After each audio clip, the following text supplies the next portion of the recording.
The wedding compound was silent for exactly 3 seconds. 3 seconds that felt like 3 years. Sunday Adeyemi stood in his borrowed agbada, sweat crawling down the back of his neck, his heart hammering so loud he was sure the man standing next to him could hear it. He had spent everything. Every single naira he had saved, every naira he had borrowed on this day. This woman, this moment, and now, black-tinted SUVs were rolling into the compound one after another, their engines purring like lions who had not yet decided whether to play or to pounce. Security men in dark uniforms fanned out across the yard with the calm, practiced discipline of people who did this every single day. And then the rich men stepped out. Agbadas so crisp, they looked like they had never touched a human body before. Shoes so polished Sunday could probably see his own confused face in them. He turned to his cousin Emeka and whispered, "Emeka Wheaton Day happen?" Emeka had no answer. Nobody had an answer. And then she walked out. The woman Sunday Adeyemi had borrowed money to marry. The woman he had bought roasted corn for on dusty Lagos evenings. The woman whose single room he had helped paint with, leftover paint from a customer's job. She walked out of that doorway dressed like the daughter of a king. No, dressed like a king herself. Gold jewelry caught the afternoon sun and threw light in every direction. Her gila was perfect. Her skin glowed. A lawyer in a full suit walked behind her carrying a leather briefcase, and her mother, regal and calm, walked beside her like a woman who had been waiting a long time for this exact moment. Sunday's mouth opened. Nothing came out. She looked at him with those eyes. The same gentle, knowing eyes he had fallen in love with in a dusty Lagos neighborhood, and she smiled. "Sunday," she said softly, "my name is Adaeze Okonkwo." The whole compound gasped. And Sunday Adeyemi, the mechanic from Mushin who had fixed generators his whole life, felt the entire ground shift beneath his feet. But to understand what this moment truly meant, we have to go back to the beginning. Adaeze Okonkwo was not the kind of woman you would read about in the newspapers, and that was entirely by choice. Her father, Chief Emeka Okonkwo, was one of those men whose name made other powerful men straighten their ties before speaking. He had built his empire quietly and ruthlessly across 3 decades. Oil interests in Port Harcourt, transport companies stretching from Lagos to Kano, real estate that swallowed entire streets in Abuja's Maitama district, and import businesses that moved goods through a Papa port like water through a pipe. Politicians visited their Victoria Island mansion regularly. Foreign investors came with smiles and briefcases. And through all of it, Adaeze watched from the edges, quiet and observant, a young woman who had grown up inside wealth so deep that it had started to feel like a cage. She had no social media presence, no photographs in the society pages, no public appearances at the kind of events where Lagos big girls competed to be seen. While other daughters of wealthy men were building personal brands and attending yacht parties, Adaeze was reading, thinking, and quietly developing a deep suspicion about one particular thing: men. Not all men, but the kind that money attracts. She had watched them come, smooth-talking young men in expensive cars who somehow always knew exactly what to say. Men who looked at her father's business empire and then looked at her, and you could see the calculation happening behind their warm smiles. She had ended 2 relationships before they truly started because she had learned to recognize that look, the look of a man who was not seeing her, but seeing what was behind her. So when Chief Emeka Okonkwo was rushed to the hospital on a cold Tuesday morning in November and did not come back out, Adaeze sat through his funeral with the practiced stillness of a woman who had learned very early that grief, like everything else, had to be managed carefully in public. The will reading happened 2 weeks later in a conference room on the 14th floor of a building on Adeola Odeku Street in Victoria Island. The lawyer, a thin Yoruba man named Babatunde Fashola Williams, read through the document with the careful, unhurried voice of someone who knew exactly what was coming and had decided to let it land at its own pace. Adaeze Okonkwo will inherit 50% of her father's business empire, he read, and the room received that information in silence. Then he turned the page. However, Fashola Williams continued, adjusting his glasses, the primary company documents, including full controlling authority over the Okonkwo Group, must be transferred to her husband. The murmuring started immediately. Adaeze's uncles exchanged glances. Her mother sat very still. A cousin she barely knew leaned forward with sudden, intense interest. Furthermore, the lawyer said, raising his voice slightly over the noise, the husband in question must be a man of proven character. Adaeze said nothing. She sat with her hands folded in her lap and stared at the middle distance, while the room argued around her.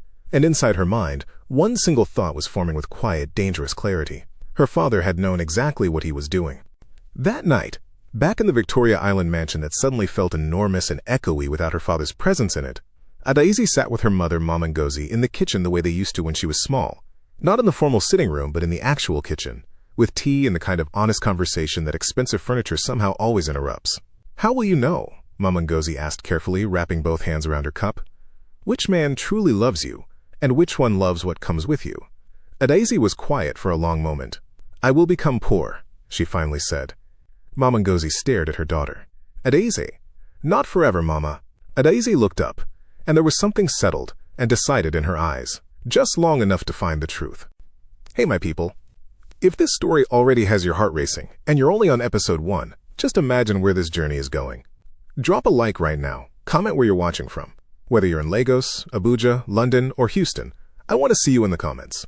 And if you're new here, please subscribe and join this storytelling family, because we tell stories that stay with you long after the video ends. Now let's get back to Adaeze, because the most dangerous part of her plan was just beginning. She left Victoria Island on a quiet Wednesday morning with one small bag, a prepaid phone with a new number, and instructions to her trusted maid, Chioma Eze, to handle anything urgent and tell no one, absolutely no one, where she had gone. She rented a single room in Bariga, a neighborhood where nobody knew the name Okonkwo and nobody cared. The room had a ceiling fan that wobbled like it was constantly reconsidering its life choices, a mattress that had seen better decades, and a small window that looked out onto a narrow lane where pepper sellers set up every morning. Adaeze cooked on a small gas stove for the first time in her life. She fetched water herself. She wore cheap Ankara dresses and rubber slippers, and walked to the market with a small basket, and something remarkable happened that she had not expected. She felt free, genuinely unexpectedly, almost painfully free. It was on an ordinary Tuesday afternoon, about 3 weeks into her new life, that her small generator stopped working.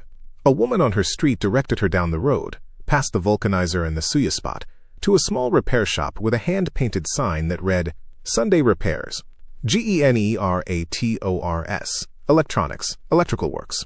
She walked in. He looked up. Dark hands marked by years of honest work, gentle, unhurried eyes, a voice that came out soft and respectful, like someone who had been raised to understand that courtesy costs nothing. "Good afternoon, madam. My generator stopped working," Adaeze said. He nodded simply. "I will check it." And in that completely ordinary moment, in a small, oil-smelling repair shop in Bariga, Lagos, neither Sunday Adeyemi nor Adaeze Okonkwo had the slightest idea that their lives had just changed direction forever. But what would happen when Sunday began to fall in love with a woman he thought had nothing, and Adaeze began to fear that her own heart was no longer following her plan? The heart, they say, does not consult the head before making its most dangerous decisions. There is a particular kind of happiness that poor people understand better than rich people. It has no price tag. It cannot be ordered online or driven to your gate. It lives in small, unremarkable moments. A shared joke over roasted corn, a slow evening walk with no destination, the comfortable silence of two people who have stopped performing for each other and simply started existing together. Adaeze Okonkwo, who had grown up surrounded by every luxury that money could architect, had never once in her 29 years of life felt the specific, quiet joy that she discovered in a dusty Bariga neighborhood, beside a mechanic with oil-stained hands and a gentle voice. And that terrified her more than anything else in the plan, because the plan was supposed to be simple. Find an honest man. Test him. Confirm his character. Report back to Mama Ngozi. Proceed with purpose. The plan was never supposed to involve her heart wandering off on its own like a child who had spotted something interesting in a market and forgotten to stay close. But here she was. It had started the way all dangerous things start, slowly and disguised as something harmless. After Sunday fixed her generator that first afternoon and charged her an amount so small it was almost insulting, Adaeze had walked home thinking about him in the way you think about something that does not quite fit the pattern you expected. He had not stared at her the way men sometimes stared, that long, calculating sweep that started at your face and ended somewhere near your financial prospects. He had looked at her generator, fixed it with focused, practiced hands, and then looked at her the way you look at a person, just a person, and smiled. She went back 3 days later with a faulty pressing iron. The iron was actually fine. She had loosened a wire herself before leaving the house. Sunday fixed it in 4 minutes, charged her almost nothing again, and when she pointed this out a second time, he laughed. A real laugh, not a performance, and said, "If I overcharge my neighbors, who will I have left?" She went back the week after that with a phone charger. That was also, technically, fine. By the 4th visit, she stopped inventing excuses. They began talking the way people talk when they have forgotten to be careful. Honestly, openly, with the kind of detail that only emerges when someone makes you feel safe enough to be specific.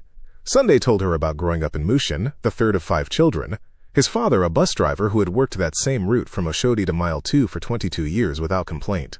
He told her about the day he decided to learn electrical repairs at 15 because his mother's fan had broken and there was no money to fix it, so he had taken it apart himself, studied it for 2 days, and put it back together working better than before. "That was the day I understood," Sunday said one evening as they sat outside his shop sharing a bottle of cold Fanta, "that problems are just things that haven't been looked at carefully enough." Adaeze had stared at him then, with an expression she quickly rearranged into something more casual.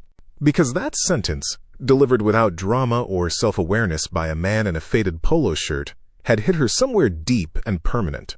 The evening Sunday first told her he liked her, they were walking back from the market near her street, and the sun was doing that particular Lagos thing where it turns everything orange and gold just before it disappears, making even the most ordinary neighborhood look briefly cinematic. He stopped walking, looked at the ground for a moment the way nervous people do when they are gathering courage from the pavement, and then looked up at her. "Adaeze," he said, "I like you. Not small." She looked at him for a long moment. "I like you too, Sunday," she said, "not small." He smiled the way people smile when they have been holding something heavy, and someone finally helps them put it down. 3 months passed after that, and they moved through those months the way rivers move. Not always fast, but always forward, and always together. Sunday was consistent in the way that truly good people are consistent, not because they were performing consistency, but because their characters simply did not have another setting. He showed up. He called when he said he would call. When Adaeze pretended to be struggling financially, which required almost no acting given her current living situation, he did not look uncomfortable or start finding reasons to be busy. He bought extra food. He offered to help without being asked and without making it feel like charity. One night he sat across from her in her small room, the wobbling ceiling fan doing its best overhead, and said the words that Adaeze had been both waiting for and dreading. "I am not a rich man," he said, looking directly at her with those steady, honest eyes. "I may not be rich for a long time, but I want you to know that wherever you are, I will stand there with you. Rain or sun, I will stand there." Adaeze smiled and said nothing, because she did not trust her voice in that moment. And that night, after he left, she sat alone in her small room in Bariga and did something she had not done in years. She cried, not from sadness, from the overwhelming, complicated weight of a love she had not planned for, growing in a situation built entirely on a lie. She picked up her phone and called Chioma. "It is time," she said quietly. "Prepare the first test." Hey, my people, are you feeling this story? Because I promise you, we are just getting to the part that will test everything. If you are watching this and your heart is already somewhere between hope and anxiety, good. That means the story is doing its job. Drop a like right now, share this video with someone who needs to believe in love again, and comment below, do you think Sunday will pass the test? Type yes or no, and let's see what this community thinks. And if you haven't subscribed yet, please do it now because this storytelling family is growing every single day and you do not want to miss what comes next. Now let's get back to Sunday, because his loyalty was about to face something it had never prepared for. Chioma Eze was many things: loyal, discreet, efficient, but she was also, when the situation required it, a genuinely convincing actress. She arrived in Bariga 3 days later in a black Mercedes, wearing an outfit that cost more than the entire block's monthly rent combined, and she walked into Sunday's repair shop with the particular energy of a woman who was accustomed to getting exactly what she wanted. Sunday looked up from a generator he was working on, took in the car, the clothes, the jewelry, and then looked back at his work with the calm of a man who had decided long ago that other people's wealth was simply not his business. "Good afternoon," he said politely. "How can I help you?" Chioma smiled slowly. "I don't have a generator problem," she said. "I have a different kind of problem." She sat down uninvited on the bench near his workbench, crossed her legs, and looked at him directly. "I have been watching you for some time, Sunday. You are a good man. Hard-working. Faithful. The kind of man I have been looking for." Sunday set down his screwdriver carefully. "Madam," he said, with the tone of a man choosing his words the way a surgeon chooses instruments, "I am in a relationship." "With Adaeze?" Chioma said, tilting her head. "That woman has nothing, Sunday. No family connections. No money. No future that she can offer you. I am offering you something real." She reached into her bag and placed an envelope on the workbench. "Come with me. Let that one go." Sunday looked at the envelope. He looked at Chioma. And then he did something that Chioma had not expected. He smiled. Not a mean smile. Not an offended smile, but the smile of a man who found the entire situation genuinely straightforward. "Madam," he said, pushing the envelope back toward her, I love Adaeze. You can keep your envelope. Kioma returned to Adaeze that evening and sat down with the expression of a woman delivering a verdict.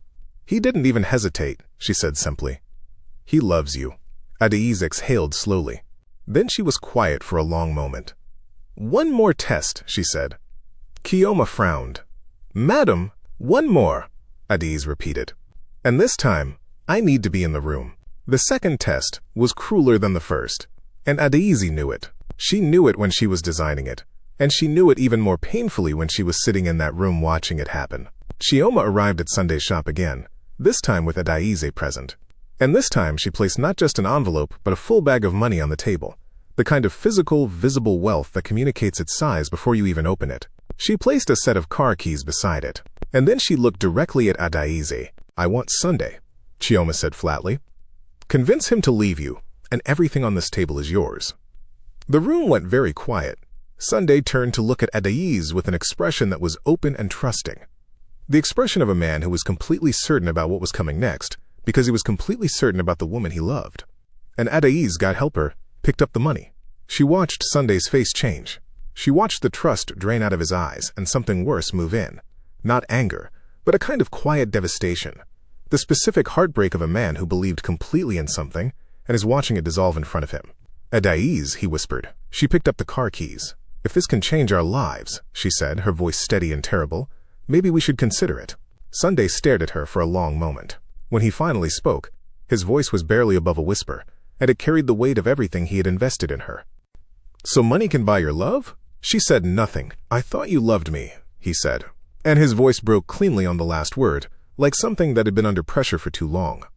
He stood up slowly. He pushed the money away from himself with one hand. He looked at her one final time with those gentle, destroyed eyes. I choose love, he said quietly, even if it costs me everything.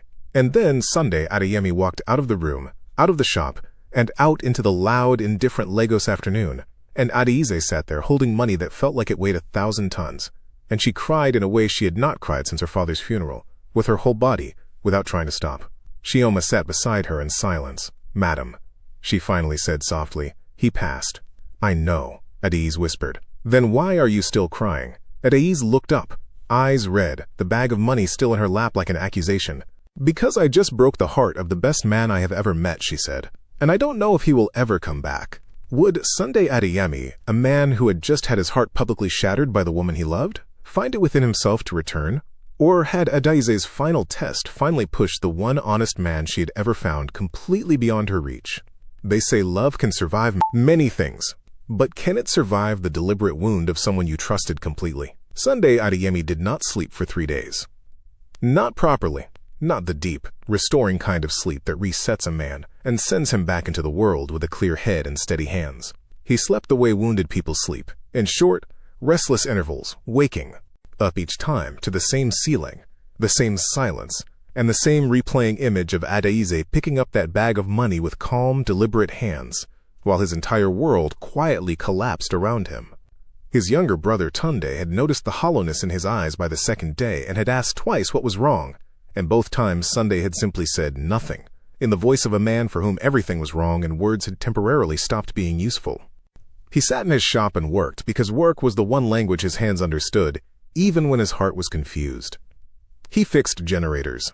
He rewired a faulty distribution board for a woman on the next street.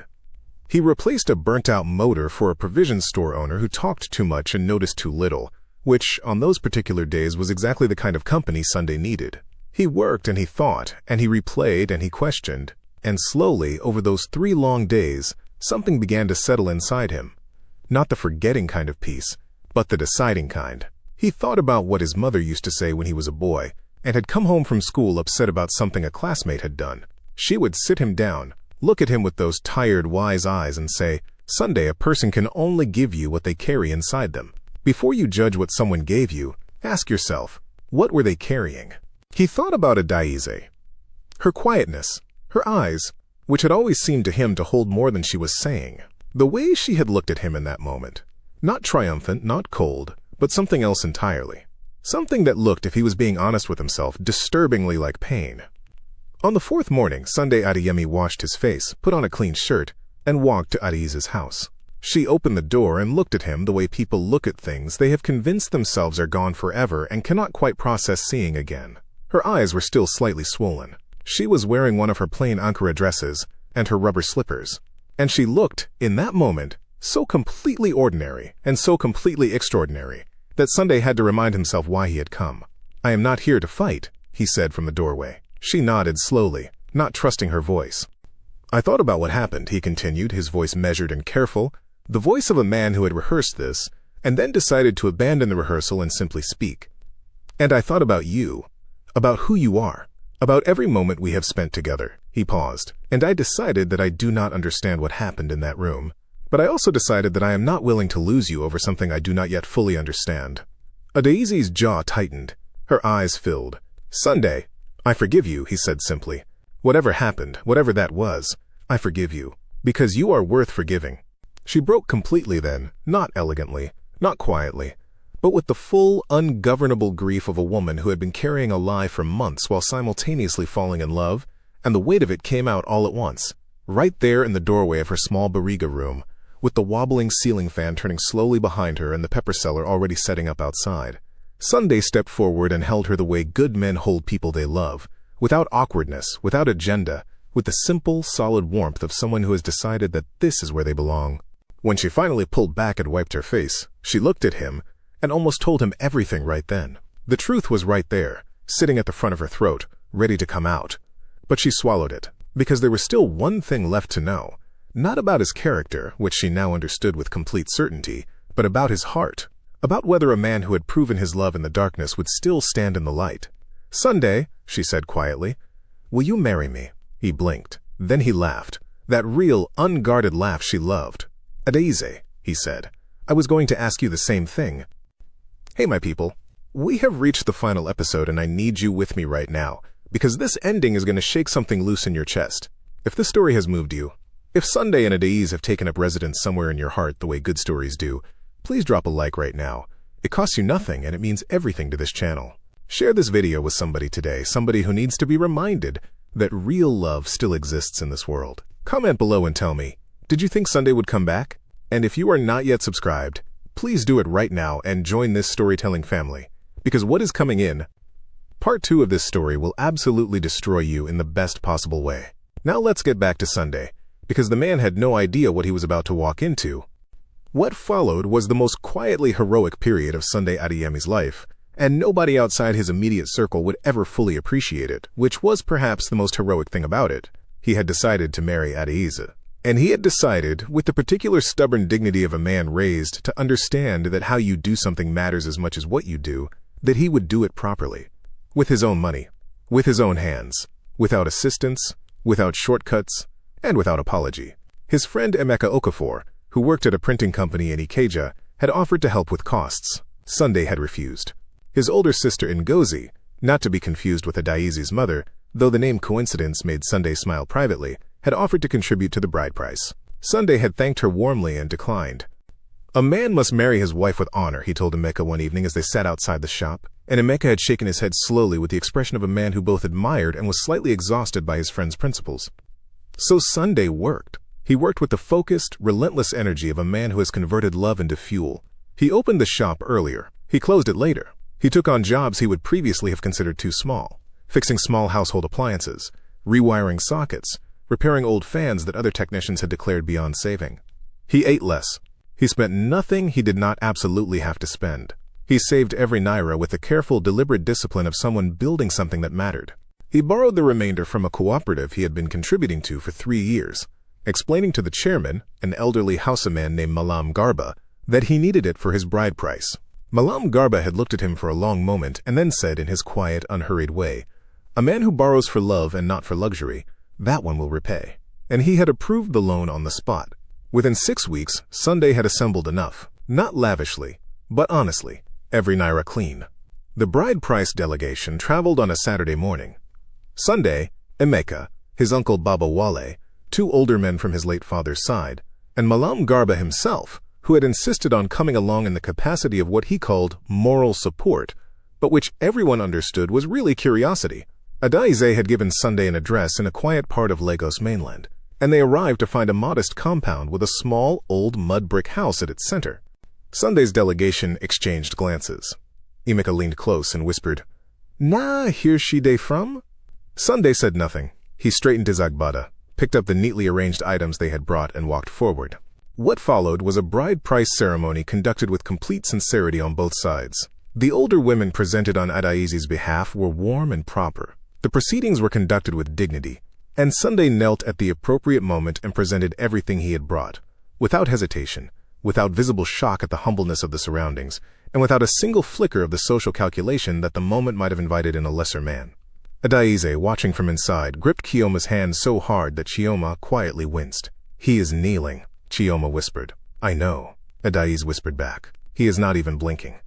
"I know, Chioma. Madam, this man—" "I know," Adaeze said, and her voice was so full of so many things that Chioma wisely said nothing further. The traditional wedding was scheduled for the following Saturday, and Sunday spent the intervening week in the particular pleasant madness of a man finalizing arrangements with limited resources and unlimited determination. He had rented a small hall. He had arranged food: jollof rice, fried rice, pepper soup, small chops.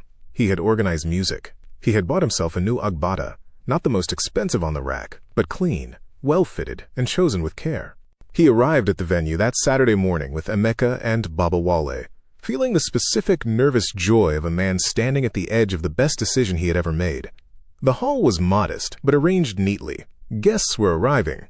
His people, his family, his neighbors from the street, Malam Garba in a spotless white kaftan, the woman from the pepper stall who had once told Sunday he had kind eyes and she hoped someone good was waiting for him. And then the cars started arriving. The first one Sunday noticed because it was large and black and entirely too expensive for the neighborhood. The second one made Emeka grab his arm. By the third and fourth, the entire venue had shifted from a modest neighborhood wedding into something that felt like a different category of event entirely. Security men, real ones, not the kind you hire for school graduations, positioned themselves with quiet efficiency around the perimeter. Men in agbadas that Sunday recognized instinctively as the kind worn by people whose names appeared in business news stepped out and were received by people Sunday had never seen before, who seemed to know exactly who these men were and where they should stand. Sunday stood very still in the center of all of it, and he felt, not for the first time in his life, but more intensely than ever before, very, very small. Emeka pressed close to him and said under his breath, "Sunday, Wheaton day happen? Who you marry?" And then the doorway filled with light. She walked out and the entire compound rearranged itself around her presence the way spaces do when someone genuinely powerful enters them. The gold at her neck and wrists caught the sunlight and scattered it generously. Her gele was the deep, rich burgundy of something chosen by someone who understood what colors do to a room. She was flanked by her mother. Mama Ngozi, finally fully herself, draped in aso oak that announced her status without apology. And behind them both, carrying a slim leather briefcase with the careful posture of a man who understood the weight of what was inside it, walked Babatunde Fashola Williams. Sunday's eyes found hers across the compound and stayed there.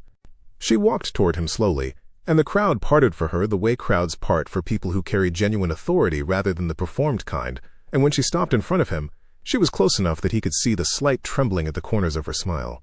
The only evidence of the nervousness underneath all that composure. "Sunday," she said, and her voice was steady and soft and completely serious. "My name is Adaeze Okonkwo. My father was Chief Emeka Okonkwo." She paused, watching his face. "And I have been looking for you for a very long time." The compound was absolutely silent. Somewhere near the back, Emeka made a sound that was not quite a word. Babatunde Fashola Williams stepped forward and opened the briefcase. Inside, arranged in precise order, were documents, thick, formal, bearing seals and signatures, and the accumulated legal weight of an empire built over 30 years. Adaeze reached in and took them with both hands and held them out to Sunday. "My father's will," she said quietly. "The Okonkwo Group. Oil. Transport. Real estate. Import." Her eyes were bright now, the trembling spreading from her smile to her voice in the most human, unguarded way. "He said they must go to my husband. A man of proven character." She looked at him directly. "You fixed my generator. You walked me home. You bought me roasted corn. You chose love when money was on the table. You knelt in the dust for me without hesitation." Her voice dropped to almost a whisper. "Sunday, you passed every single test." Sunday looked at the documents in her hands. He looked at the compound full of powerful people who had come to witness this moment. He looked at Mama Ngozi, who was watching him with calm, knowing eyes. He looked at Chioma, standing slightly to one side, who gave him a small, guilty smile that suddenly explained a great many things about a certain woman who had arrived in a Mercedes and placed money on his workbench. And then Sunday Adeyemi, mechanic, son of a bus driver, man from Mushin who had eaten less and worked more and borrowed from a cooperative and chosen love over money in every single moment it had mattered. Sunday looked back at Adaeze and felt something move through him that was bigger than surprise and bigger than shock and bigger even than joy. He reached out and gently closed her hands around the documents. "Keep them for now," he said softly. "I loved you when you had nothing. That is the man I want you to remember you married." He paused, and then that smile came, the real one, the unperformed one. "We can talk about billions tomorrow." The compound erupted. Mama Ngozi pressed her hand over her mouth. Chioma was openly weeping. Emeka was shouting something incoherent into the sky. Malam Garba stood with his arms folded and nodded slowly with the quiet satisfaction of a man whose judgment of character had once again proven correct. And Sunday Adeyemi held Adaeze Okonkwo's hands in his own, hands still marked by years of honest, unglamorous work. And they looked at each other the way people look at each other when they have found the thing they did not know they were searching for. It should have ended there, neatly, beautifully.